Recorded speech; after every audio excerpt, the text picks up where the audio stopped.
অগ্রণী ব্যাংকে ৭৫ লক্ষ টাকা না কোটি টাকা ছিলেন। বাবা সে সাধনার স্কুলের জন্য প্রতি সপ্তাহে মঙ্গলবার, বুধবার, বৃহস্পতিবার, শুক্রবার 4 দিন যাইতেন। বাসে দাঁড়ায় যাইতেন, সিট পাইতেন না।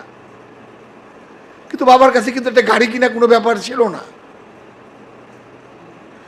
এমনও হয়েছে বাবা কামারটাকে থেকে হাইটা গেছেন প্রায় 4.5 কিলোমিটার। ওখানে কারেন্ট ছিল না। এই গরমের মধ্যে 15 দিন 20 দিন থাকতেন এই সাধনার স্কুলটা তৈরি করার জন্য। তাই বাবার অধিকাংশ ওয়াজের মধ্যে আছে, আমি অনেক কষ্ট করে সাধনার স্কুলটা বানাইছি, আমি অনেক কষ্ট করে সাধনার স্কুলটা তৈরি করছি। সে নিজের জন্য কোনো ভোগ করেননি, বাড়িতে থাকতেন। এত গরমে আমি 2 দিন দেখলাম টিভির ঘরটায় দোতলায় বাবাই দেখি শুধু ফ্লোরের মধ্যে শুয়ে রয়েছে। 2 দিন আমি গিয়ে দেখলাম বাবা ফ্লোরে শুয়ে রয়েছে। বাবা কি তখন পারতেন না এসি কিনা ঘরে লাগাইবার জন্য?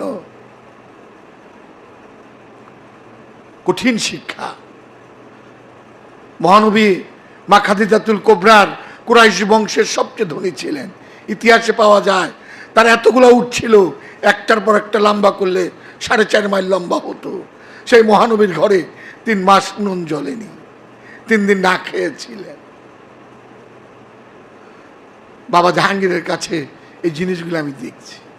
সে নিজের জন্য 10টি টাকাও খরচ করতেন না।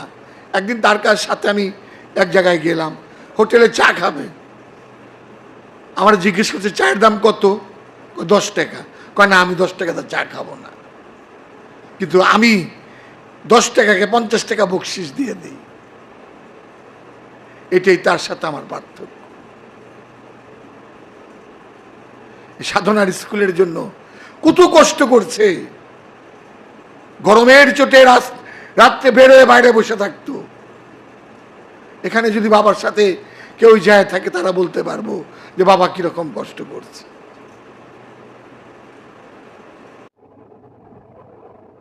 আমি এমনি বললাম জাবেরের কথাগুলি ভালো লাগছে। বাবার বইগুলি পড়ি, দয়াল বাবা যান, দয়াল বাবা যান।